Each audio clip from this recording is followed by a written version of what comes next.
Hello guys, welcome to our channel. Friends, ఇప్పుడైతే south central railway Secunderabad నుంచి రీసెంట్లీగా అయితే apprenticeship notification రావడం అయితే జరిగింది. దానికి సంబంధించిన ఇంపార్టెంట్ అప్డేట్ అయితే వచ్చింది.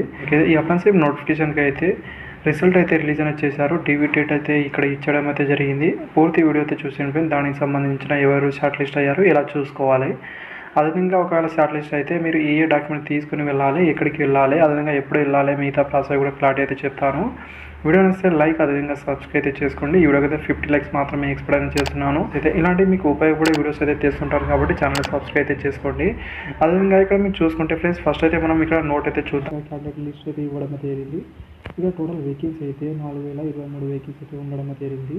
అండ్ షార్ట్ లిస్ట్ అనే క్యాండిడేట్ వాళ్ళని చూసుకుంటే అయితే 5041 క్యాండిడేట్ని అయితే షార్ట్ లిస్ట్ అనేది చేయడం అయితే జరిగింది. దీంట్లో అయితే 1018 మందిని అయితే స్టాండ్ బైలో అయితే ఉంచారు. ఎందుకనేది ఇక్కడ మీరు చూసుకుంటే ఈ 4023 మందిలో అయితే ఎవరైనా జాయిన్ అనే అవ్వకపోతే, ఒకవేళ డాక్యుమెంట్ వెరిఫికేషన్కి రాకపోతే ఈ స్టాండ్ బైలో ఉన్న లిస్ట్లో ఉన్న క్యాండిడేట్ వాళ్ళని అయితే తీసుకుంటారు.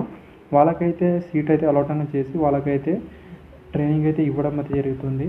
అదేవిధంగా డాక్యుమెంట్ వెరిఫికేషన్కి ఇక్కడ డేట్ అయితే చూసుకుంటే ఏప్రిల్ 28, 29, 30, అదేవిధంగా మే 1, 2 అయితే ఇవ్వడం అయితే ఇక్కడ డివి అయితే ఉంటుంది. ఇక్కడ చూసుకుంటే సికింద్రాబాద్, హైదరాబాద్, అదేవిధంగా విజయవాడ, గుంటూరు, గుంతకల్, నాందేడ్లో అయితే డాక్యుమెంట్ వెరిఫికేషన్ అయితే నడుస్తుంది. ట్రేడ్ వైజ్గా, కమ్యూనిటీ వైజ్గా ఇక్కడ కట్ ఆఫ్ అయితే ఇచ్చారని ప్లాట్ అయితే మెన్షన్ అయితే చేశారు. అదేవిధంగా డాక్యుమెంట్ అనేది ఎక్కడ జరుగుతుందని ఒక 3 days ముందు వెళితే మీరు చూసుకోండి, మీకైతే యూస్ఫుల్ అయితే ఉంటుందని చూపించారు.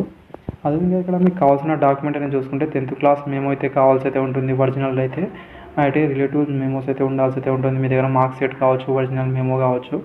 క్యాస్ట్ సర్టిఫికేట్స్ అయితే ఇక్కడ మీరు SC, ST, OBC, EWS certificate అయితే ఉండాల్సి అయితే ఉంటుంది. ఈ సర్టిఫికేట్ అయితే వాళ్ళ రైల్వేలో ఇచ్చిన ఫార్మేట్లో మాత్రమే మీకైతే తీసుకోవాల్సి అయితే ఉంటుంది. నోటిఫికేషన్ పీడిఎఫ్లో ఆల్రెడీ ఉంటుంది. అక్కడ నుంచి అయితే ఒక ఎస్సీ, ఎస్టీ వాళ్ళకి సపరేట్ ఒక ఫార్మేట్, అదేవిధంగా ఓబీసీ వాళ్ళకు సపరేట్ ఫార్మేట్, ఈడబ్ల్యూఎస్ వాళ్ళకి సపరేట్ ఫార్మేట్ అయితే ఉంటుంది. అదైతే మీరు ఫిలప్ అనేది చేసి మీకు సంబంధించిన తహసీల్దార్తోనే, అంటే ఇక్కడ మీకు అనేది ఎంఆర్ఓతో అనేది సంతకం తీసుకోవాల్సి అయితే ఉంటుంది. అది ఫిలప్ చేసి అయితే ఇక్కడ మీరు గమనించండి. ఇక్కడైతే మీరు నార్మల్గా మీరు మీ సేవలో అప్లై అనేది చేసింది అయితే మ్యాక్సిమం నడుస్తుంది. కాకపోతే దానికన్నా ఇదైతే తీసుకోవాల్సి అయితే ఉంటుంది. మ్యాక్సిమం ఇదైతే అడుగుతారు వాళ్ళనేది. ఇదైతే తీసుకోవడానికి ట్రై అని చేయండి. పీడబ్ల్యూడీ క్యాండిడేట్ వాళ్ళైతే మీ పీడబ్ల్యూడీ సర్టిఫికేట్ అనేది, అదేవిధంగా ఇక్కడ మీరు ఏదైనా ఎక్సర్వీస్ మ్యాన్ వాళ్ళైతే ఎక్సర్వీస్ మ్యాన్ సర్టిఫికేట్ అయితే తీసుకుని వెళ్ళాల్సి అయితే ఉంటుంది. మెడికల్ సర్టిఫికేట్ కూడా ఎక్కడైనా మీ గవర్నమెంట్ హాస్పిటల్లో అయితే రాయించుకుని వెళ్ళాల్సి అయితే ఉంటుంది.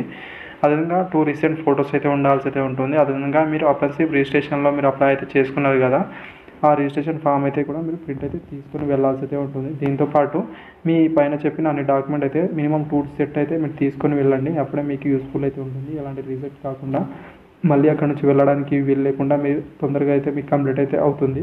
అండ్ గైస్, ఇక్కడ మీరు చూసుకోవచ్చు, మీ అప్లికేషన్ నెంబర్ ఇది ఇవ్వడం అయితే జరిగింది. ట్రేడ్ కూడా ఇక్కడ మెన్షన్ అయితే చేసి, నేమ్ కూడా మెన్షన్ అయితే చేశారు. అదేవిధంగా ఇక్కడ main list, stand by list అని కూడా ఇక్కడ మీరు గమనించాల్సి ఉంటుంది.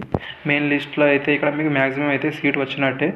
అదేవిధంగా డేట్ ఆఫ్ అనేది ఇక్కడ ప్లేస్ ఇక్కడ ఉంటుందని, ఇక్కడ డాక్యుమెంట్ వెరిఫికేషన్ ఎక్కడ ఉంటుందని ఇక్కడ మెన్షన్ అయితే చేశారు. అది కూడా పక్కన చూసుకోవాలి. అదేవిధంగా డేట్ కూడా ఇక్కడ మెన్షన్ అయితే చేశారు. అది కూడా చూసుకోవాల్సి అయితే ఉంటుంది. ఎవరికి ఏ రోజున ఉంటుందో అది కూడా ఇక్కడ మీరు చూసుకోవాల్సి అయితే ఉంటుంది.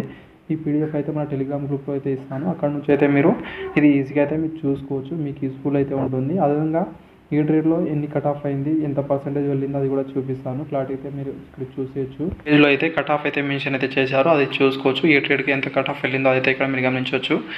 సపోజ్ ఇక్కడ ఏసీ మెకానిక్ వాళ్ళకి అయితే ఇక్కడ మీరు అనేది చూసుకోవచ్చు. ఎస్సీ వాళ్ళకి ఎంత వెళ్ళింది, ఎస్టీ, ఓబీసీ, ఈడబ్ల్యూఎస్ జనరల్లో ఎంత వెళ్ళింది అనేది ఇక్కడ క్లారిటీగా మెన్షన్ అయితే చేశారు. అంత పర్సెంటేజ్ మీకు వస్తే ఇది ఎలా కౌంట్ అనేది చేస్తారని ఇక్కడ చూసుకుంటే మీ 10th క్లాస్, అదేవిధంగా ఐటీలో వచ్చిన 2 మార్క్స్ని ఆధారంగా చేసుకుని అయితే మీకు నార్మలైజేషన్ చేసి అయితే తీస్తారు. అదైతే తీస్తే మీకు ఎంత పర్సెంటేజ్ వస్తే మ్యాక్సిమం మీకు సీట్ అయితే వస్తుంది. ఆ తర్వాత అప్రెంటిస్‌షిప్లో 1 year ట్రైనింగ్ చేస్తే మీకైతే గ్రూప్ డీలో నెక్స్ట్ వచ్చే నోటిఫికేషన్కి అయితే మీకు 20% రిజర్వేషన్ అయితే వర్తిస్తుంది. ఆ ప్రాసెస్ అయితే ఇక్కడ నడుస్తుందన్నమాట.